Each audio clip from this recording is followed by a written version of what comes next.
Hello, New Theory Universe. And I'm allowed to say that because we're starting to build a universe and an ecosystem around the New Theory brand. God, this is probably our 25th podcast that we did since launch. It's only been a few weeks. The demand has been overwhelming. Yesterday, we got a call from the Netherlands from John Vespasian. This morning, we took Jeremy Slate as a rock star out of New Jersey. And now, we have the pleasure of speaking to Dan Salganek, who's calling in from Mexico. Why he's on vacation, talk about dedication, but hails out of Chicago. Dan, how you doing today? Good. How are you? Well, so Dan and I were talking offline, but I wanted to make sure I captured it. Dan is kind of like Kellen and myself. Kellen Calson was on yesterday. He's a SEO guy out of Vegas. So you're I don't want to minimize it, but you're a digital marketer and your area of expertise is SEO, SEM, correct? Yeah, exactly. So I run an agency, and a lot of what we do is SEO and SEM. Okay. So him and I were talking offline. SEO, SEM guys at this point are tripping over themselves, right? Now, the cream always rises to the top. The good people stay on board, but the same token, just a very competitive environment with a low barrier of entry. So for those people that are into this stuff, don't get me wrong. We'll talk about setting up an agency in a moment, and we'll go through those dynamics, right? Or when to hire an agency, and Dan will hopefully shed some light on that. But we're seeing a trend in our conversations is guys are saying, hey, you know what? I'll show you how to get to the top, whether you want to do it yourself or keep your agency honest, and I'll consult as opposed to do the backlinking and grinding themselves.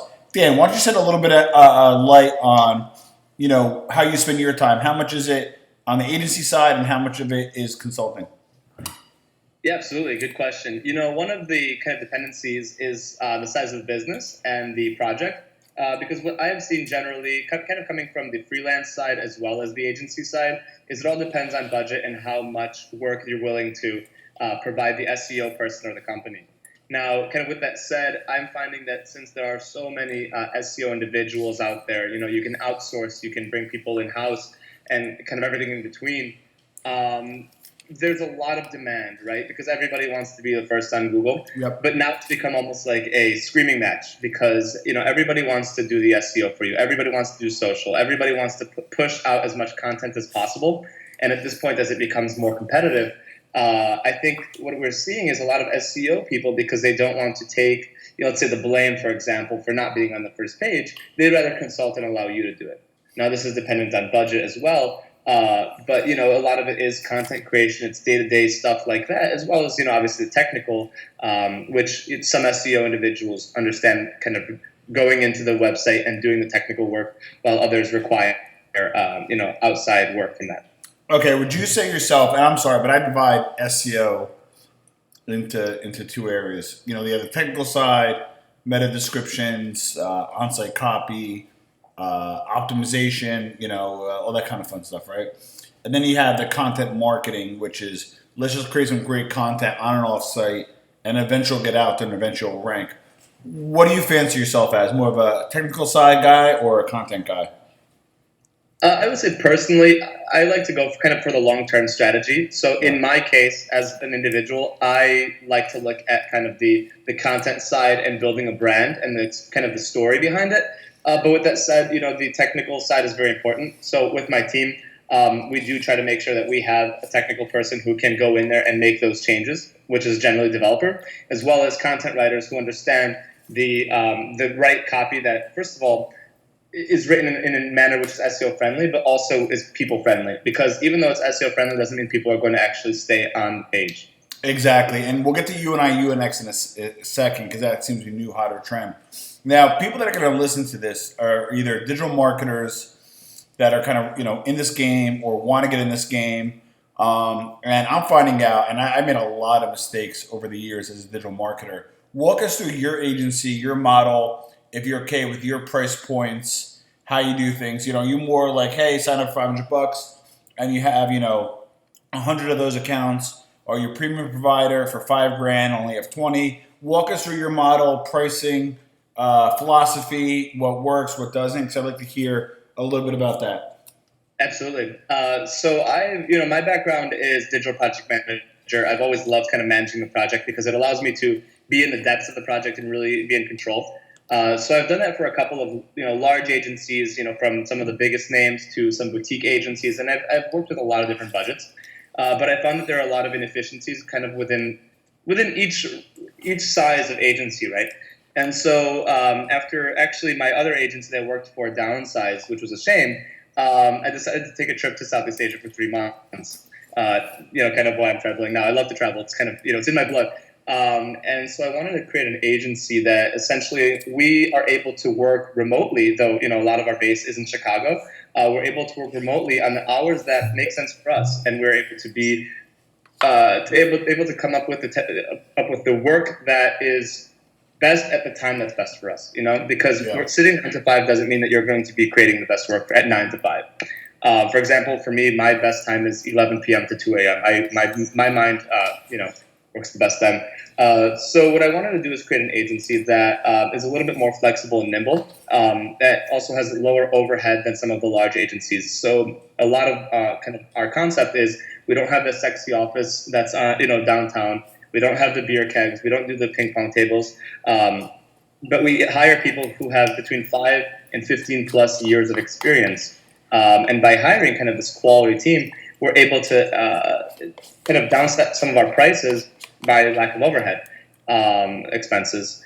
And so the way it works generally when we talk to clients who are interested in our work is we like to meet them either through a call if they're not in the same state or country, or meet them face to face and actually get to know their business. So we don't do kind of a chop shop model where we're going to create a website and never talk to you again, or we're going to create a landing page, or we're going to just do an SEO campaign for 3 months and kind of never talk. We really want to be the marketing team for the companies we work with, so they can come to us with any questions. We can consult and do the work as well. And with that said, a lot of it goes into actually understanding the 1 month, 3 month, 6, 12, and 36-month goals to be able to kind of grow with that type of company, because we are also in that startup mentality, because we are a group of freelancers, contractors, kind of entrepreneurs. And with that said, we're able to create kind of these custom collaborations where for some of our smaller clients, we can do effective work on not a huge budget. So just to give you kind of an example of what we're working with, because you mentioned pricing, our pricing generally varies around 105 to 120 an hour, which is about 30 to 40% cheaper than general hybrid rates for large agencies, and significantly cheaper than the big agencies. But we still hire people who are pretty good quality or very good quality. And by doing so, if we have a client who comes up to us with a $2,500–3,000 budget, we're able to accommodate, because our team is a group of freelancers. We can take on more people as we need to, and we can also downsize as we need to. But I think the general core of the business never really changes. Okay, so I'm actually very interested in this. Okay. So for those people who may not be as familiar with what Dan's talking about, some people will talk about what is called an agency hour. Okay, so an agency hour is basically, hey, my SEO person, my project manager, they may figure an overhead, social media, etc., and they'll come up with an agency hour. And it's not everybody just sitting there together sprinting for an hour. It could be, but they will all dedicate into that hour.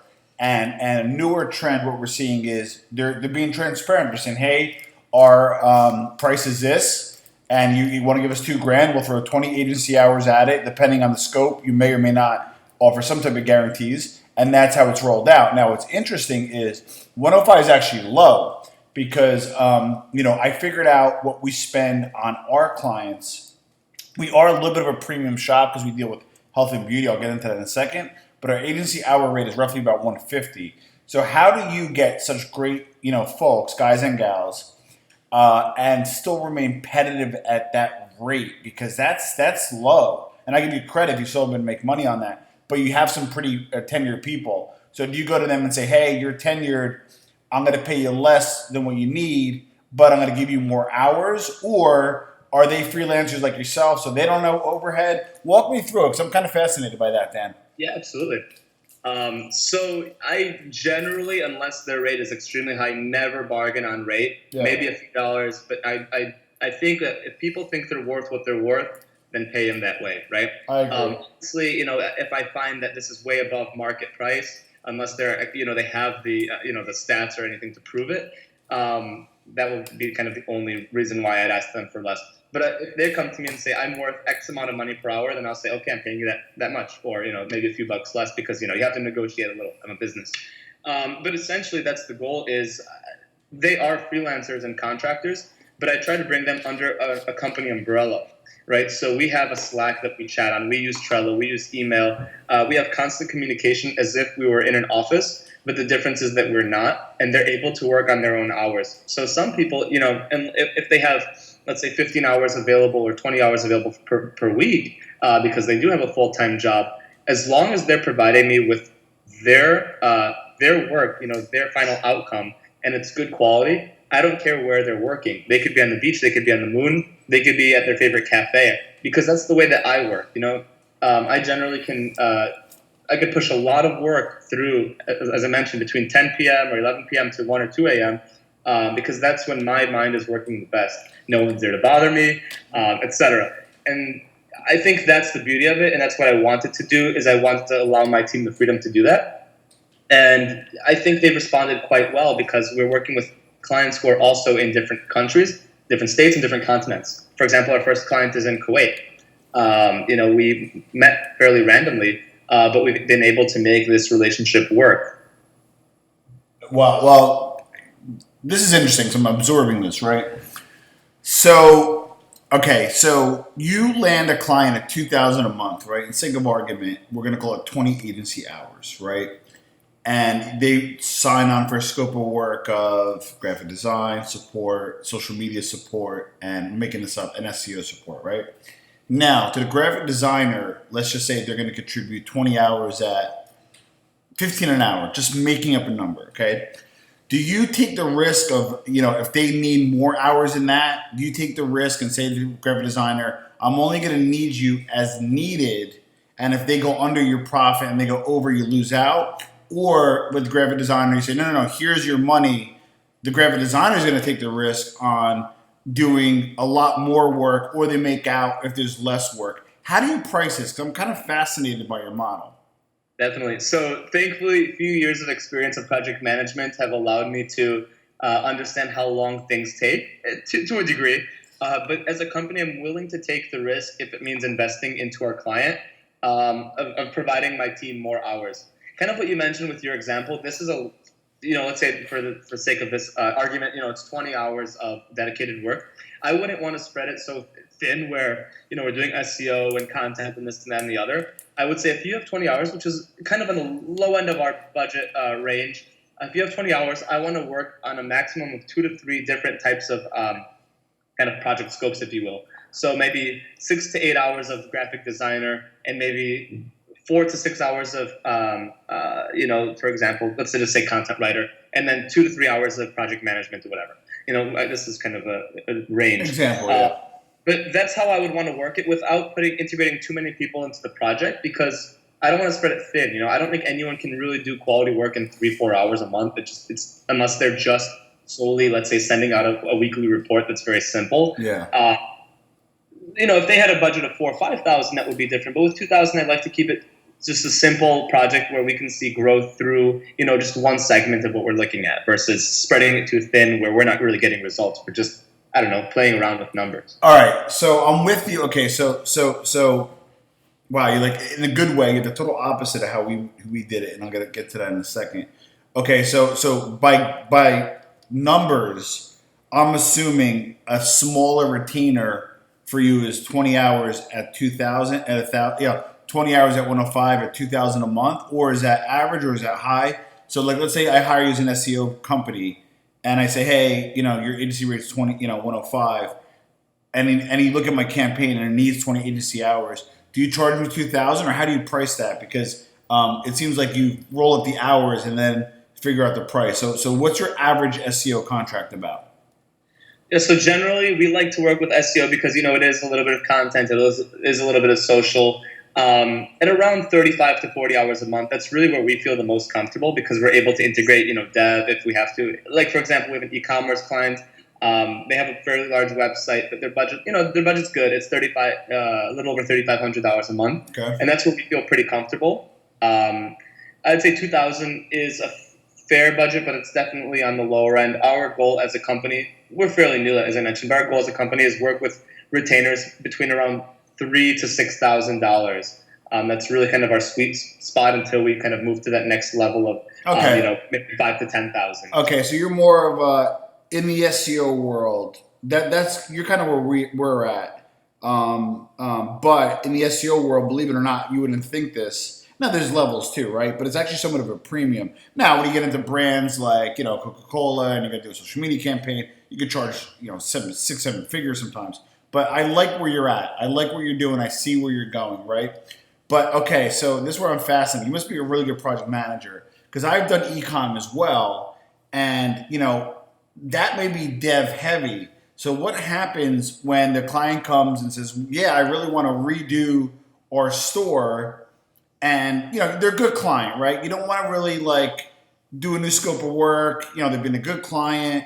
You're making money on them, and they say, "Hey, Dan, you know what? I want to kind of redesign the store a little bit. Can you have your programmer work on that?" But then the same token, sales are down that month, so you're not creating content. So what do you do when you're heavy on one area 1 month and it absorbs resources from another area, but you still have to perform? I'll be fascinated with your answer. How the hell do you do it? Yeah, so in this case, there's two types of dev, I think, in this case, because if they want to do something that improves the SEO, it may come out of the SEO bucket because, SEO, we kind of talked about it as this wide range of a million different moving parts. So, for example, with our client that we're working with now, we do have a number of CRO projects as well as SEO projects. But where the SEO would play in, we're going to take a few hours of the SEO budget out because they do directly correlate with kind of improving the SEO. So where our SEO guy may have, between 25 and 35 hours for that month, we may take 5 to 7 hours out of his bucket because in the end of the day, it's actually going to save him, 10, 20 hours over the next couple of months. Okay. But everything else would probably have to deal with a new SOW or change order just because they're new projects. If they're looking to create a landing page on let's say a PPC campaign that's, for this example, not with us, that they just want to do themselves, tackle themselves, we can create it, no problem.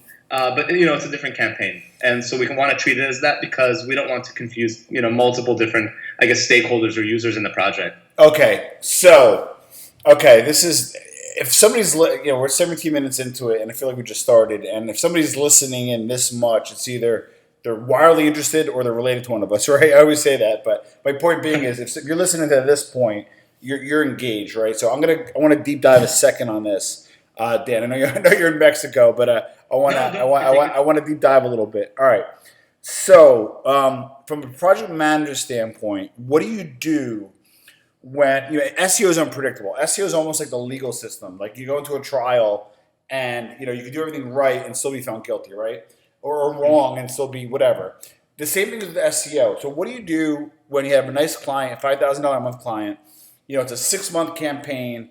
You're 4 or 5 months into it, and you did kind of what your business model is, and it's just not working. There's not great account chemistry, and they come to you and they're like, "Hey, I want you to do something that's out of scope."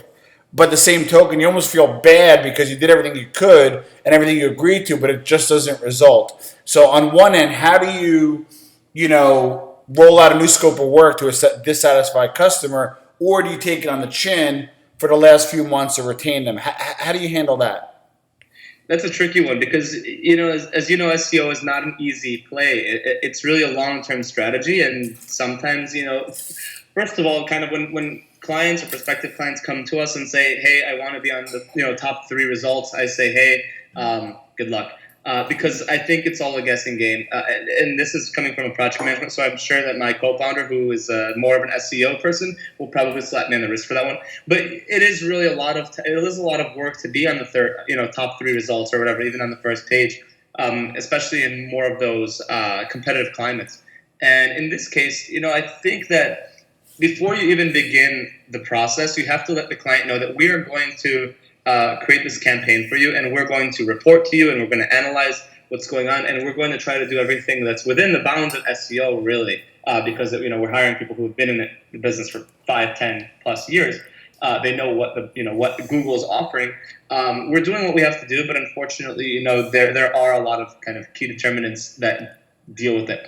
So if we're coming into this project 4 months in and we're just not seeing the results, which I think can happen to anyone, even the very large agencies that I've worked at, where they're spending a lot of money, I think it just has to come down to a different type of campaign. If it's not going to be an SEO campaign, bring the budget down to let's say to 30 or 40% of what it was originally, and maybe let's invest 40% into PPC campaign or search, SEM campaign, as well as maybe social or something. Well, that's what I wanted to. Okay, boom. Okay, so that's what I was trying to get at. So what we do. Okay, so New Theory is owned by X Factor Media, which is our digital marketing company.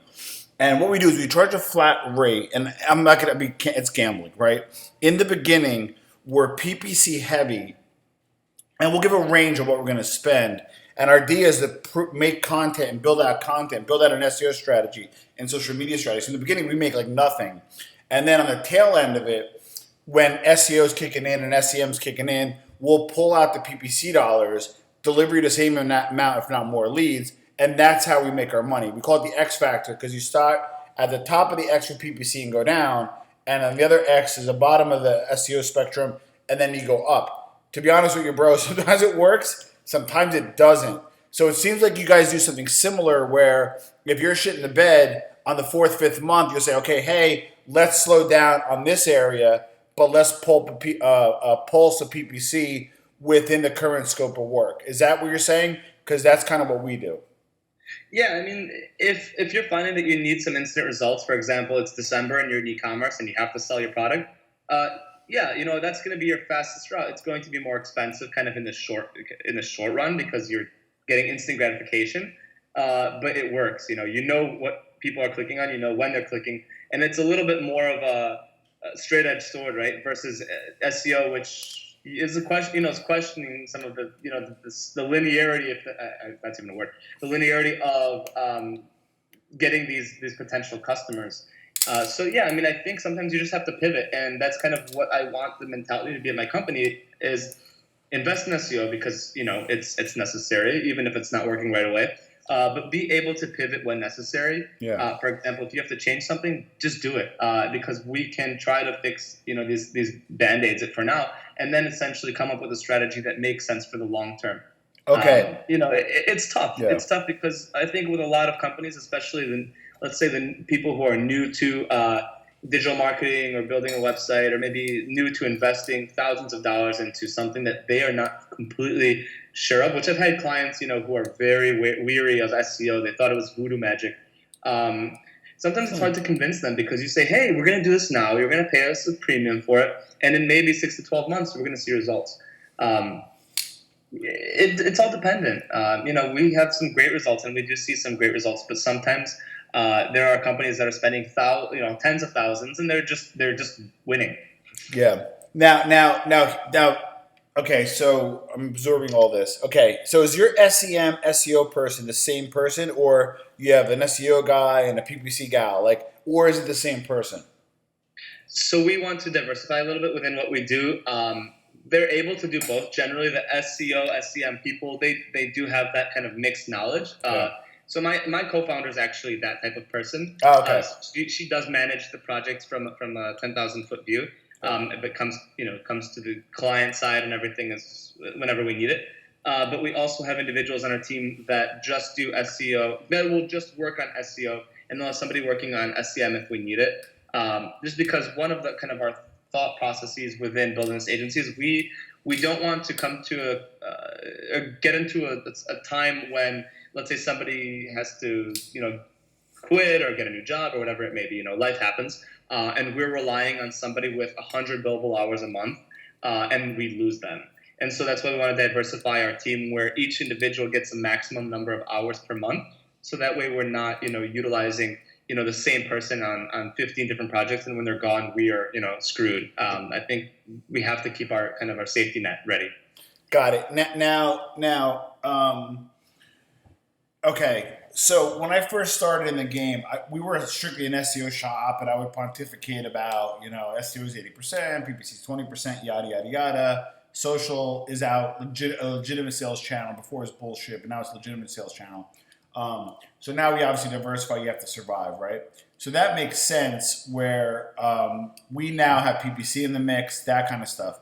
Do you do PPC only scopes and charge a percentage, or will you know what? I need to control the whole pie. Give me everything, or you'll do PPC only scopes. We'll do everything. We're fairly open because our team has worked with all of these different projects. Essentially, with kind of from a different angle, like everything that we do, that we offer, we're able to do. The one thing that I would personally say that I'm not interested in pursuing as an agency, which maybe others are very good at it, is display marketing. Yeah. I am not interested in display advertising. I know it's a little, I'm kind of coming from a different point of view, but that's the thing that I just don't want to push as an agency at all, almost. Unless it's remarketing, which is a little bit different, obviously. Got it. Now, every agency finds their stride, right? So for us at X Factor, again, owner of New Theory, we were strong at SEO at first, and we think two things. One is SEO as a channel, although it's still the mother's milk, there's other channels, right? So we work to develop better PPC campaigns, social, etc., right? But one of the areas that we excelled at, and it's actually like we're growing on, is PR. So we'll do either pay-for-play PR or do PR for our premium clients, because it's basically, to me, fancy link building, in my opinion, right? So how does PR come into play at your agency, if it even does? Yeah, so I agree with what you mentioned. I think that PR is essential, and some of the large agencies that I worked at, they didn't have a PR person or PR team working with them simultaneously, which I thought was insane because we have great clients. We had great clients. In this case, I actually have someone on my team who her sole job is PR. But to be frank, I think that our clients are still a little bit on the smaller side for PR budget, just because it is. To have a good PR person, it's not cheap, and it does take a lot of time. Though, there is a good return on investment when you do it. It's a particular type of client that would require or need a PR assistance. So yeah, I completely agree with you that I think it's essential for our agency to have it for the right clients, but obviously when budget allows.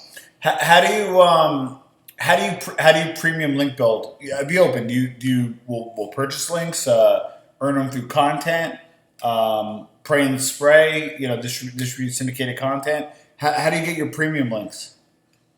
At this point, that's probably a better question for my co-founder, but I can mention that a lot of it is just relationship building. A lot of it is, through the guest blogging and creating. I think, in my opinion, and probably like I mentioned, she knows better than I do. One thing that for me is interesting is native advertising and influencer marketing. I know that's kind of the hot word of 2017, but almost more interesting to me than influencer marketing is really native advertising and how it can be utilized. I don't think it's at its full potential because when you see these native ads, you kind of get upset. Yeah. But I think that's when it's done well. I really have a true appreciation for good native advertising, good articles, well written, informative. And, why not throw your link in there if you're going to be doing it? Got it. Now, when I'm a sales guy by nature, and I was in corporate for years and did sales, and like losing an account was like death to me, right? So then I got into the SEO world, and I was reading, larger firms or like kind of full service agencies. It just is what it is, and I don't care, who you are. You're looking at 20% turnover of your clients. It just kind of is what it is, type thing. But then I deep dived with some other professionals such as yourself, and if you're like an SEO only agency, it's actually 50% turnover. Because SEO is the only job you get fired for doing your job. So, for example, if I hire you, you get me top of Google, and you start making money, people will turn it off because they think like they're like the best and they did it, and then they come back 3 months later and then rehire you, right? So you probably experienced that. So what's an acceptable turnover rate for you on your SEO business? Because like I said, from my perspective, we're probably around 20%, but as a salesperson, I didn't want to lose any clients. I was like, oh my God, I would get physically ill. But it's part of the part of the game. So what turnover are you comfortable with? I think it's an interesting question. I probably actually don't have the answer to it, but I think one of the reasons why, and as I mentioned, we're a fairly newer company, so I probably have that more information within maybe a year or two. Yeah. But I think that the big thing with us is that the whole factor of diversification of kind of the knowledge set, by not just doing a SEO type of project. So once we get into SEO, we like to throw in other factors, the social media side of things, the PPC. I think with that, we're able to create more value added than just SEO, because I can kind of see how when SEO is not doing so well, clients are upset and they want to get rid of you. When SEO is doing fairly well, they're happy and they don't want to pay any more for SEO, and it's kind of what you mentioned. So that's really, for me, I think it's more important to create a well-rounded campaign, and essentially cross your fingers and hope that clients don't get upset with you. Let's say if you're not on the first page, or you are not leaving you because you're doing your job well. Got it. I have a few more questions before we get back to margaritas.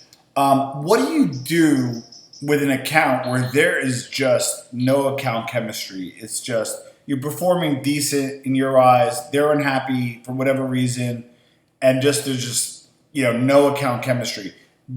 Is account chemistry important to you, or no? You're like, if performance is everything. How do you feel about account chemistry? I think account chemistry is everything. I think from a project management side, which essentially is very similar to an account management side, communication and kind of seeing eye to eye with your clients is crucial. And for example, I'll give you an example of some prospective clients that we were thinking about working with. I have no problem denying a client if they don't fit what we're looking for, because I take a lot of pride in what I'm trying to build with my co-founder and my team. And for example, we were talking to a prospective client who was interested in, they were talking to me for a little while, and then they started talking to my co-founder, who was a female. And she gave me the message that it seemed like they weren't interested in talking to her at all. They kind of were demeaning a little bit, and they just wanted to talk to me. I was busy, so she took the call, and it was more up her alley anyway. It was closer to the SEO SCM side. And then when we told them our price as an agency, which was 105 at the time, as it is now, they just said, "Oh, that's way too much for an agency. We paid a third of that for an agency." And even though, even with that type of attitude, even if they were to be able to pay us for our work, just having those different factors and, the level of not accepting her as a co-founder, wanting to just talk to me, even though she's more qualified in that particular arena, as well as kind of diminishing our work, I just said, you know what, guys, we're not interested in working with you. So it's money left on the table, which is obviously unfortunate as a startup. But it's the way it is. And I think there's one thing of being kind of pretentious with your work and saying, oh, no, we only work with these people. But there's another one saying, I can already tell that these guys don't really respect us as an agency, as a growing agency, and through our skill set, I'm all right. We'll find another client soon enough. So I think in your case, obviously when they're already paying you and they're already a client, it comes down to communication and, before even letting them go as a client or anything of that nature, talking to them and seeing, guys, what's the issue? Is it something we're doing? Are you guys busy? Because I have found, I had a client, took them a very long time to respond to things, sent them a message that was a little bit more, real. It was like, hey, what's going on, guys? And they just said, you know what, we just had a very busy month, kind of some personal stuff. Let's get back on track. And we got back on track, and we have a great relationship. So I think communication is, it's vital. It's vital in the service industry and in the agency industry. All right. At your prices, because we're going to conclude. I promise I'll get you back to your margarita soon. No, and this will be good because you could always share this with your clients and prospective clients, and they'll appreciate some of your candor. At your levels, though, and the levels that we work at, people kind of have a right to be a pain in the ass. If I'm giving you like $5Gs a month, remember, to some people, that's like $1 gazillion. Even though it's not, and frankly, $3,500 is even low for an e-commerce campaign, and a lot of times you can't even promise results because you can't. But $5,000 a month is enough to be a pain in the balls. So how do you deal with that? Like, do you, like in their mind, they're spending $gazillion. To you, they're like a middle tier client. You're doing everything within scope. There's moderate results. You're comfortable with the results. So I'm not saying where you guys shit the bed. You're like, oh man, you know what? I'll work with you to make this better. But your deliverables are there. You're within scope. Maybe circling out of scope a little bit to make them happy. But they're just not. I'm not talking about count chemistry. I'm just talking they're pain in the balls, and there's a ton of scope creep. Let's say. How do you handle that? The tequila shots help. No, I'm just kidding. I think with this in this case, you got to figure it out and see if it's worth it. I think if they're annoying me, for example, but my team is happy, they're doing all right. I'm fine with that because it's in my kind of job description to get blamed. Yeah. It happens no matter what. Even if the client is fairly happy, there's always blame to be made, and that's fine if we're able to pay the bills, we're able to pay our team, we're able to bring on a good at least define project and do everything within scope. Obviously, once it becomes kind of an issue within the greater team where they're harassing my team, other clients, whatever it may be, then they would be out. If it's just me, hey, is this ready? Is this done? I think it's a level of education, especially because, I completely agree. $3,500 a month or whatever it is, it's a lot of money. It's not. We're not talking Leo Barnett type of projects, but for a business doing, let's say $500,000 a year, spending $3,500 a month is a sizable chunk of income. That's a salary. Correct. And I think it's really allowing them to make that transition as they're growing to understand that one person may not be able to accommodate for these 4 type of tasks that we are working on month to month.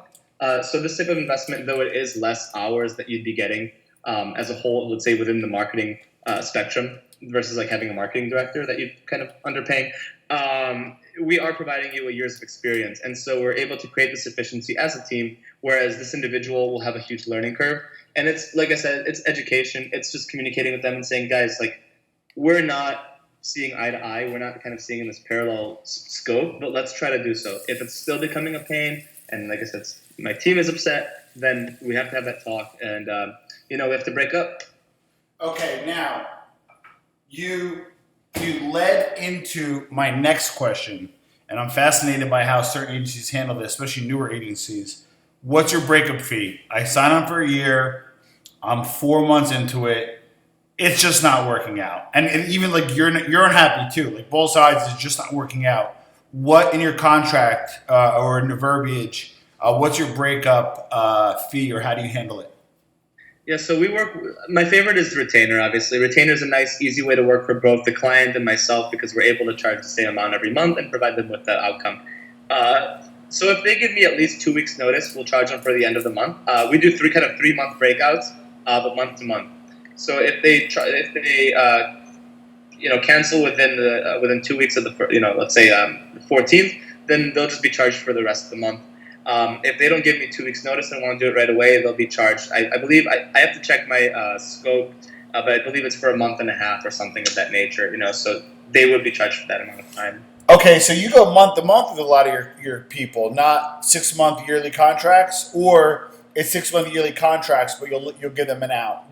Is it month to month, or what's your arrangement?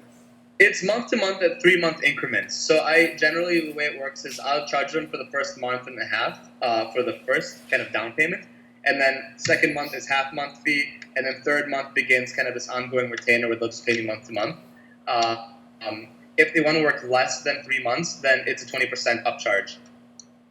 Okay, so it's almost like, hey, I'm keeping it simple.